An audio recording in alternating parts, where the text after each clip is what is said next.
Bonjour à tous, donc aujourd'hui dans cette vidéo, je vais vous parler de grignotage après une sleeve ou une chirurgie bariatrique. Donc comme toujours, je rappelle que je ne suis pas médecin et je n'ai pas de connaissances médicales, je vous fais part de mon expérience. Quand je parle de grignotage, je parle vraiment de quelque chose qui va être consommé en dehors des repas et qui, lorsque l'on fait le point sur la journée, représente vraiment un excédent calorique ou quelque chose qui va être vraiment très riche en matières grasses, etc. Voilà, pour moi, en tout cas, encore une fois, c'est pour moi, hein, je ne dis pas que c'est la réalité, mais en tout cas, quand je vous dis j'ai grignoté, c'est quelque chose vraiment de significatif. C'est-à-dire, je vais pas vous dire j'ai grignoté si pour ma collation avec un fruit j'ai mangé un carré de chocolat. Clairement, pour moi, c'est pas du grignotage. C'est quelque chose qui peut même rentrer dans un repas équilibré sur la journée si les autres repas ont été aussi équilibrés. Donc pour moi, ça, j'appelle pas ça du grignotage. Moi, ce que j'appelle grignotage, c'est je vais sortir de table à midi. Je vous donne un exemple. Je sors de table à midi et je sais pas, à 13h30, je vais manger 2 rangées de chocolat ou je vais manger un petit morceau de gâteau, puis quand même à 4h, je vais quand même faire ma collation. Donc là, effectivement, c'est quelque chose qui est significatif, c'est-à-dire qu'en plus de mes 4 repas, j'ai mangé une part de gâteau en plus ou j'ai mangé 2 barres de chocolat.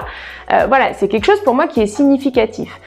Voilà, je dis ça simplement parce que c'est le sentiment que j'ai, enfin en tout cas aujourd'hui, c'est que beaucoup de gens que je peux lire ou voilà de personnes qui viennent me poser des questions quand je vais poster un repas, par exemple je vous ai partagé un kebab ou un tacos ou un McDo, enfin voilà des choses comme ça, vont me dire oh là là mais c'est pas bon du tout pour l'hygiène, tu vas reprendre du poids, etc.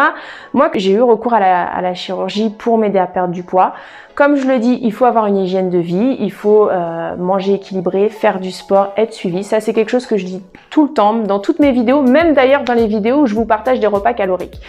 Par contre, je suis aussi quelqu'un qui aime manger, qui aime la vie et pour moi, il est hors de question de me dire que parce que j'ai subi une chirurgie, je m'interdis des petits plaisirs comme ça de temps en temps, pour le coup que j'apprécie vraiment et que j'estime être normal. Je suis pas une machine, je suis pas faite pour manger de la salade tous les jours, clairement pas. Et certes, j'aime manger des légumes et ça me va très bien dans mon quotidien, mais le jour où j'ai envie de me faire plaisir, eh ben je me fais plaisir et sans culpabiliser.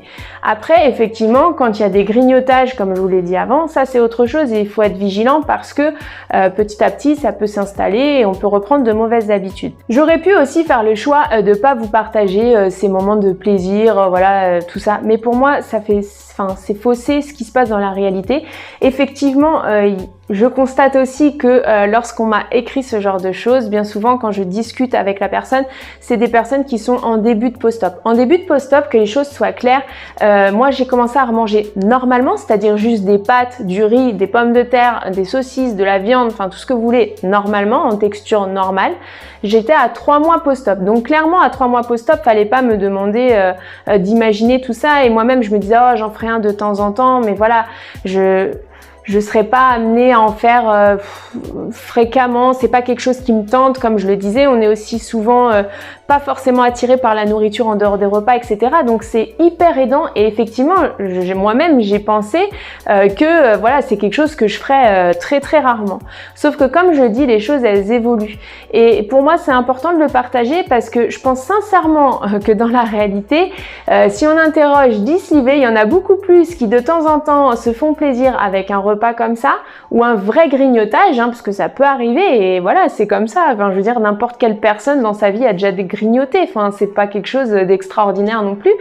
Que de dire ah non moi je le fais pas et puis après le soir quand on est tout seul dans sa cuisine en train de se préparer un truc se dire ouais j'ai dit que je le faisais pas mais voilà ça pour moi ça n'a pas d'intérêt. Le but c'est de vous montrer les choses vraies. Après moi ce que je vois aussi des réseaux c'est qu'effectivement il y a très peu de personnes, que ce soit sur YouTube ou Instagram, qui vont partager des repas comme ça. Il y en a de temps en temps effectivement, mais ça reste pas commun. Ce qu'on va voir c'est ah j'ai fait un écart, j'ai mangé je sais pas 2 carrés de chocolat, oh là là, j'ai mangé un petit gâteau sucré. Enfin, clairement, je pense pas que ce soit la réalité de toutes les personnes qui ont subi une chirurgie bariatrique.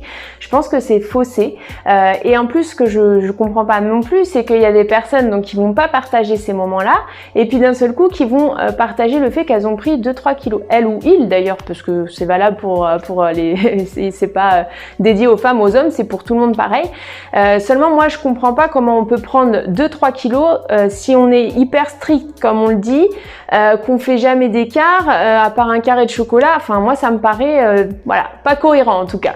Donc c'est aussi pour ça que je vous partage ces moments-là, parce que moi voilà, j'ai envie de partager des choses sincèrement, et c'est surtout que je pense que comme moi vous avez tous visionné des chaînes YouTube ou même suivi des personnes sur Instagram qui sont super bien dessinées, des sportifs ou sportives avec les tablettes de chocolat vraiment bien fait, voilà, bien musclé, etc. Et pourtant ce sont les premiers, en tout cas moi j'ai constaté, ce sont les premiers à partager les moments où ils vont se faire plaisir avec des cheat meals, et pour le coup des fois qui sont vraiment copieux, etc. Enfin je veux dire, ça n'a rien à voir avec les 15 bouchées de tacos que j'ai mangé clairement, et qui sont les premiers à dire que certes voilà, on le voit, ils ont une hygiène de vie quotidienne, mais pour autant ils se font plaisir. Enfin on n'est pas des surhumains, c'est pas parce qu'on a été slivé qu'on n'a plus le droit de se faire plaisir en mangeant. En tout cas moi c'est ma vision des choses. Et encore une fois, quand je vous dis je grignote, c'est pas un carré de chocolat. Moi je vous dis, pour vous donner un repère, par exemple vous prenez un sachet de granola, donc dedans il y a 6 ou 7 gâteaux je crois, quelque chose comme ça. Clairement dans l'après-midi je suis capable de le manger. Voilà. Ça, c'est pour moi un grignotage, parce que clairement, 6 granola, c'est calorique, c'est pas bon, c'est en dehors des repas. Voilà, il n'y a rien de bon là-dedans. Mais voilà, c'est pour vous donner un exemple quand je vais vous dire je vais grignoter. Voilà, maintenant, si j'ai piqué une chips, enfin ça va quoi, une chips dans une journée, enfin pour moi, c'est juste pas du grignotage quoi. Donc voilà, c'était pour vous mettre un sens à ce que j'appelle grignotage. Et vous expliquer aussi pourquoi je vous partageais les cheat meals que je peux faire, etc. Pour moi c'est aussi voilà, c'est le plaisir. Moi je suis quelqu'un qui aime manger, j'ai toujours aimé manger, et je suis vraiment aussi contente d'avoir gardé le plaisir de manger malgré la sleeve. Je trouve que c'est quelque chose qui est important, et voilà, et j'ai pas envie de culpabiliser ou quoi que ce soit, parce que de temps en temps je me fais plaisir. Après la contrepartie certes, c'est qu'il faut que je fasse du sport et que le restant des jours de la semaine, voilà, je me fasse, enfin que je sois assidue dans l'équilibre de mes repas. Pour moi c'est quelque chose d'important de vous partager ça, parce que voilà, j'ai reçu surtout dernièrement beaucoup de messages qui me disaient merci de nous montrer les choses, ça rassure, etc. Parce que oui, moi aussi quand j'étais en parcours préopératoire, ça m'inquiétait de me dire peut-être que finalement j'aurais plus de plaisir à manger, parce que pour moi la nourriture ça reste un vrai plaisir et ça reste important. Pour d'autres personnes la nourriture a moins d'importance, et voilà, le fait d'avoir du plaisir à manger ou pas, voilà, c'est quelque chose qui est secondaire, et les choses sont vécues de la même de façon différente. Mais en tout cas pour des personnes je pense qui ressentent les choses comme moi, voilà, je pense que ça rassurera, et voilà, en tout cas, et puis même si la plupart des gens mangent un carré de chocolat en écart et qui mangent que des repas équilibrés voilà, tout le temps, et ça vous démontrera qu'il peut y avoir des personnes qui font autrement. Voilà, j'espère que la vidéo vous aura plu. Surtout pensez à liker et à partager, et je compte sur vous pour me dire en commentaire si pour vous les choses sont réelles, s'il y a du grignotage, s'il y a des choses comme ça, des cheat meals de manière occasionnelle, etc. ou si au contraire pour vous c'est vraiment quelque chose de très strict et vous ne dérogez pas. Voilà, pensez à liker, je vous souhaite une bonne soirée et je vous dis à demain pour une prochaine vidéo.